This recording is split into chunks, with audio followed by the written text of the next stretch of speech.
They were best friends since they were 7 years old. They promised to rise together.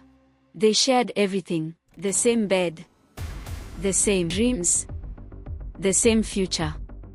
But one day, one simple request changed everything. "Can I borrow your bag?" That's all it took. What happened next would destroy a lifelong friendship in ways neither of them. This is the story of Linda and Neca. And trust me, you will never look at your best friend the same way again. When Linda was 7 years old, she fell into a puddle chasing her ball. She was bleeding, crying, scared. That's when a barefoot girl named Neca walked up to her, holding a bag of mangoes. Neca helped her up and said something that made them both laugh. "Your leg is bleeding, but you're lucky it didn't land on your face. That's your best part." From that single moment, they became inseparable. Primary school. They sat next to each other in every class. University. Same apartment. 2 rooms. 1 shared wardrobe. They were the neighborhood's 2 stars. 1 fair, 1 dark. 1 calm, 1 loud. But both shining. They made promises under mango trees. They wrote letters to each other. They planned their entire lives together. "No matter what, we rise together," Linda wrote in their shared journal. And for years, it felt true. They laughed together. They cried together. They dreamed together. Even at university, while studying different subjects, they would eat lunch together, whisper through boring lectures, stay up late helping each other with assignments. This wasn't just friendship. This was sisterhood. Real, deep, unconditional sisterhood. But then, something changed. And neither of them saw it coming. After graduation, they moved back to the city together. Rented a small apartment. Got jobs. Everything was still sweet. But Linda had something Neca didn't. She was graceful. Naturally elegant. Even in jeans and slippers, she turned heads. Lecturers smiled too long when they talked to her. Boys stuttered when they tried to speak. Men came to their compound asking for Linda. Gifts arrived. Handbags. Perfumes. Invitations to fancy dinners. And Linda. She said a no to good men that Neca would have given anything for. "He's not my type," Linda would say casually. And Neca would smile on the outside. But inside, something was burning. A question that wouldn't stop echoing in her mind. Why not me? It wasn't hate. Not yet. Just a quiet, sour feeling that grew deeper with every passing day. One evening, after Linda went out for another dinner with another admirer, Neca sat alone on their couch. The TV played a romantic film in the background. But her eyes weren't watching the screen. Her eyes were locked on a picture taped to the wall. Both of them at the beach. Both smiling. Both glowing. But now, Linda glowed brighter. And that's when a wicked thought whispered into her heart for the first time. If she wasn't here, maybe it would be your turn.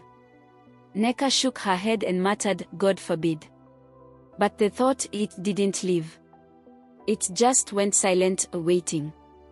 Then it happened quickly. Almost too quickly.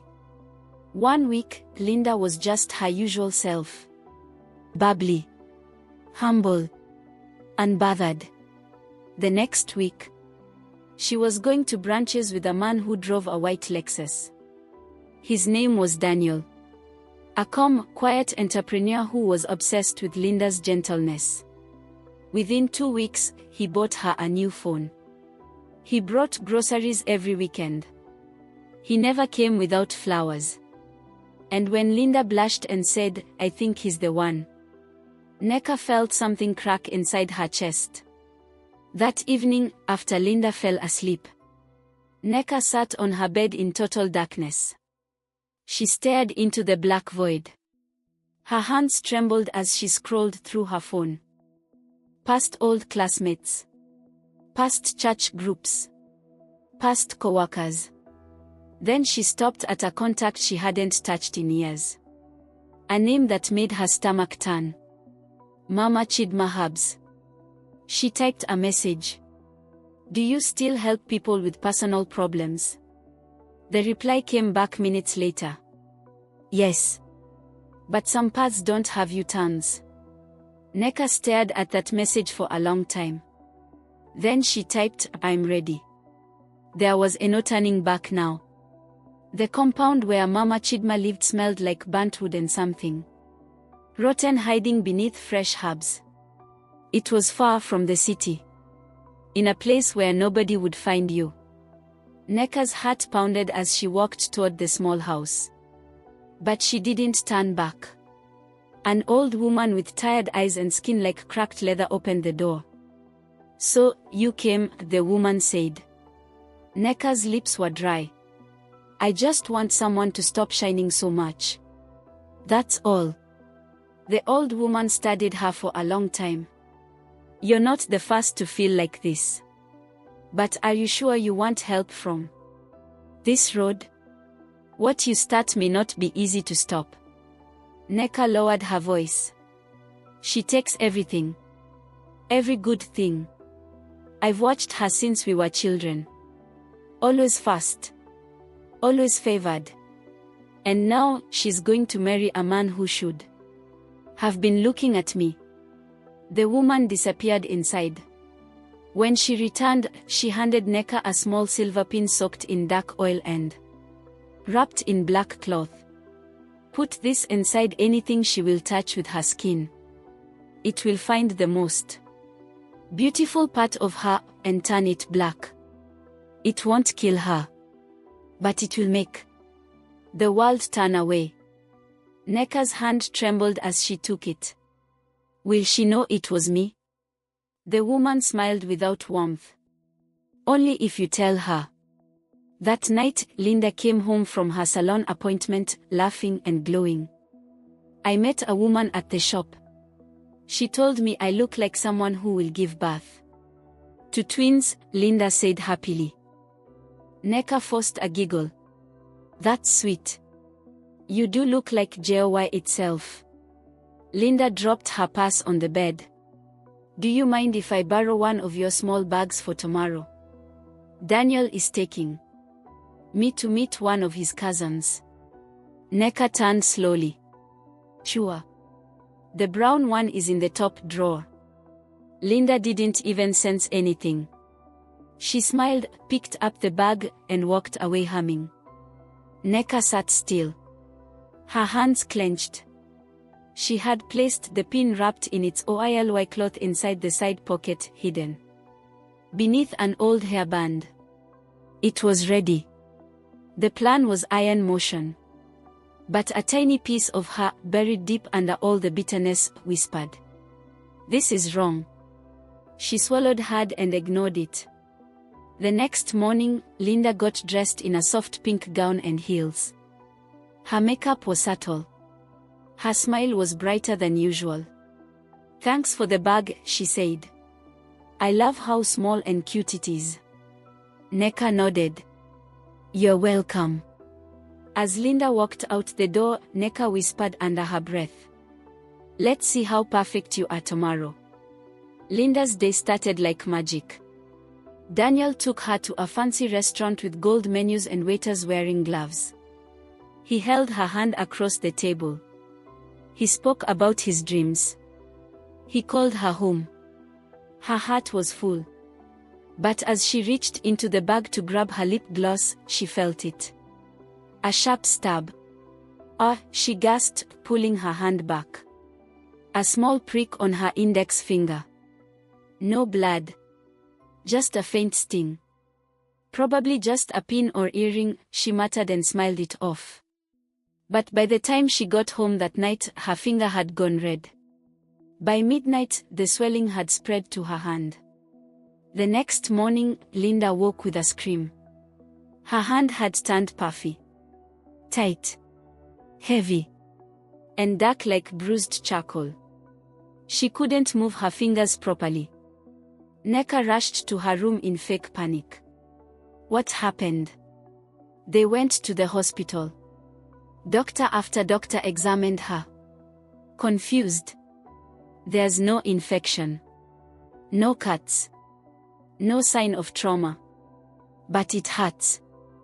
They tried anti-inflammatory medication. Nothing worked. Days passed. Then weeks. Linda's beautiful hands, the ones that men always complimented, now looked like something from a horror movie. Her knuckles turned black. The skin peeled in tiny shreds. She avoided mirrors.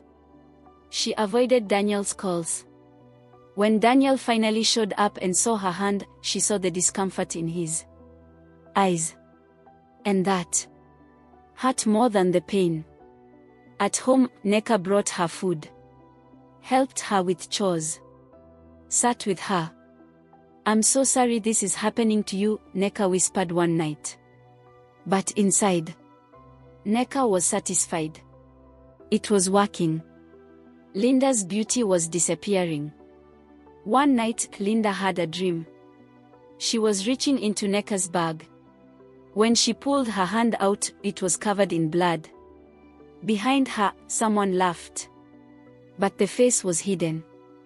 She woke up breathless, sweaty, confused. And for the first time since childhood, she was afraid of Neca. Linda stayed indoors for 4 days.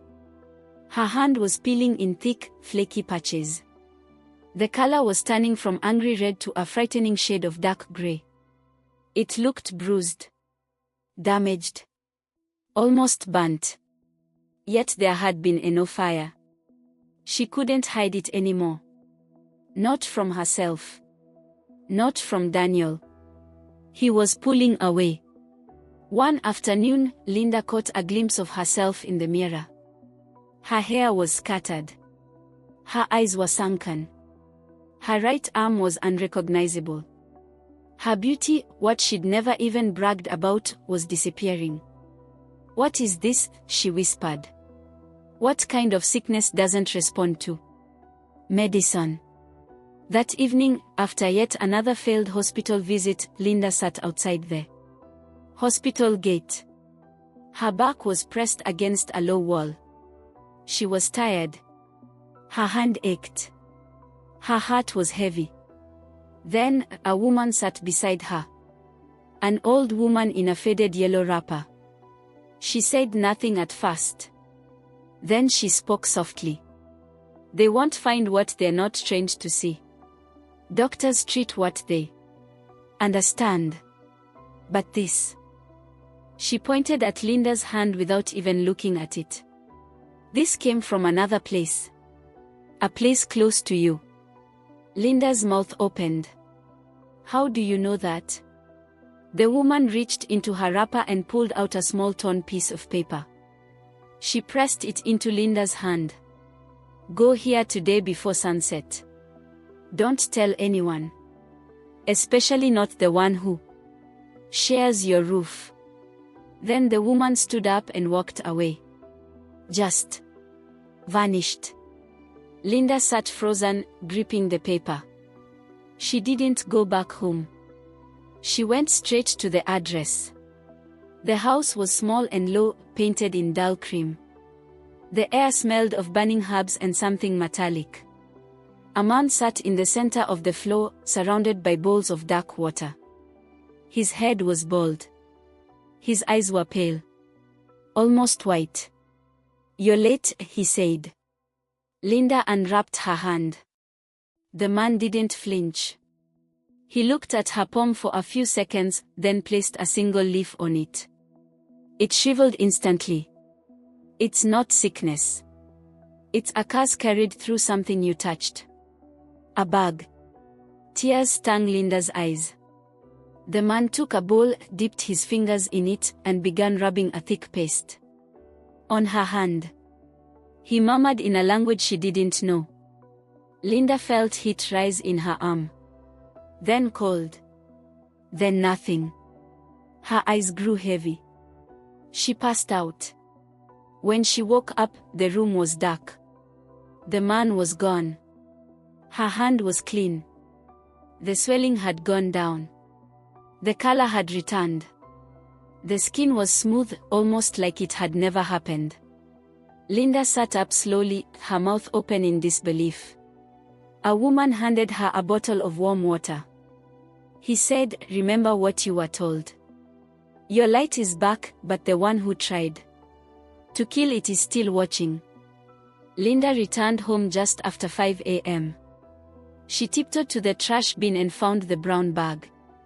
With shaking hands, she turned it inside out. Nothing. Then she felt a faint stickiness inside the lining. She used a knife to cut it open. Inside was a piece of black cloth, damp and foul-smelling.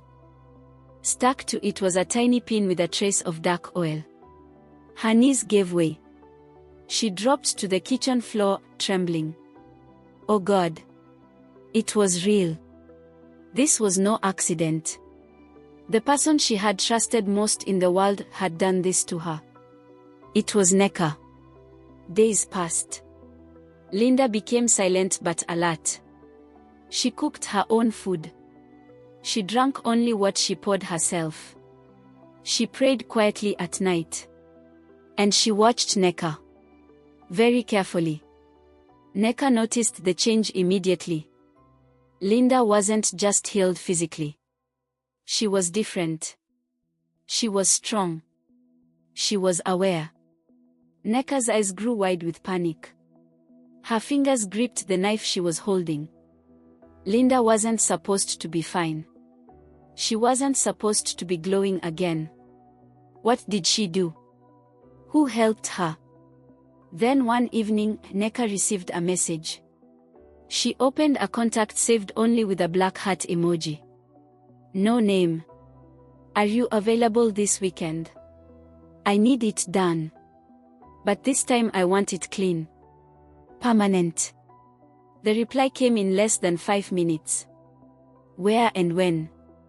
2 days later, Linda received a WhatsApp message from a number she didn't recognize. Hey, love. I've been thinking. You've been through a lot. Let me make it up to you. I want to surprise you with something. Just us. Please come behind the old community hall at 6 p.m. I'll be waiting. It was signed with a name. A man's name. But Linda knew the truth. She didn't call anyone. She didn't tell anyone. She just went to that meeting. Alone. At exactly 6:07 p.m., 2 men walked around the corner.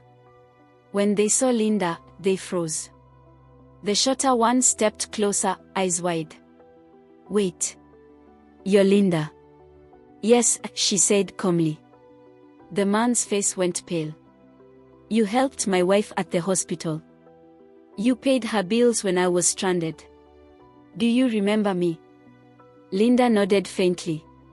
I remember. The man stepped back, trembling. God knows I can't do this. I can't. The taller one added, she didn't give us a name. She just said we should meet. Someone here and handle her quickly. Who sent you? Linda asked, though she already knew. Your friend. She said you betrayed her. That you always take what belongs to her. That this was just balancing the scale. The men turned and left. Linda walked straight home. She opened the door to their apartment. Neca was sitting on the sofa, pretending to scroll through her phone. A plate of jollof rice sat on the table. A glass of wine beside it. You're back already, Neca said, faking surprise. Yes, I am, Linda replied calmly. Did you like the surprise? Neca asked. Linda stared at her long and hard. You mean the two men you sent to handle me quickly? Neca's fingers went limp. The phone slipped from her hand. What are you talking about? The man who recognized me. The one whose wife I helped. The one who told me. You sent them. The smile on Neca's face cracked and crumbled. She stood up, her chest rising and falling like a drum. Why do you always win? She hissed. Why does everything fall into your lap like you deserve it? Every man wants you.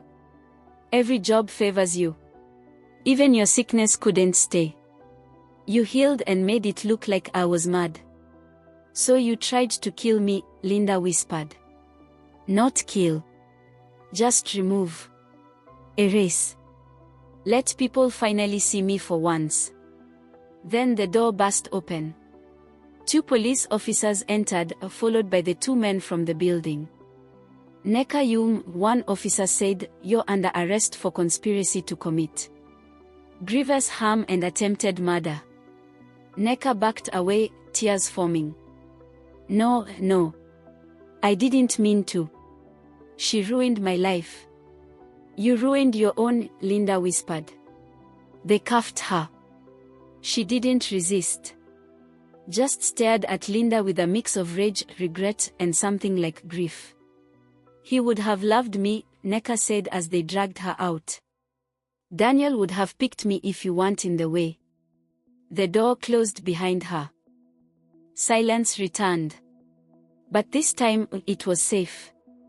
1 year later, Linda stood at the balcony of her new home. Married. Glowing. Pregnant with twins. Her husband Daniel sat inside, humming an old song, setting up the baby room. Peace lived in her now. Real peace. No more shadows beside her. No more watching her back. She had cut the route. She never visited Neca in prison. But she had things. That Neca had stopped eating. That she rarely spoke. That she stared at the walls like they were judging her. 3 years into her sentence, Linda got a call. She's gone. Found lying in her cell. Lifeless. Linda didn't cry. But she sat on the floor for a long time. Not from joy. Not from relief. Just sadness. For the memory of a girl who once lifted her out of a puddle. You were supposed to be my sister, she whispered. Then she stood up and walked into her future. The moral of this story is clear. Envy grows in silence until it kills everything, including the one who carries it. Neca's jealousy didn't stop Linda's light. It only darkened her own soul until there was nothing left to save. Not every smiling face is safe. Betrayal doesn't always come from enemies. Sometimes it sleeps under the same roof and eats from the same plate. Kindness plants invisible protection. The good Linda did for others returned to shield her in her darkest hour. What you give in love often returns when you least expect it. And finally, your destiny cannot be buried unless you bury it yourself. No matter how much evil was plotted against her, Linda rose.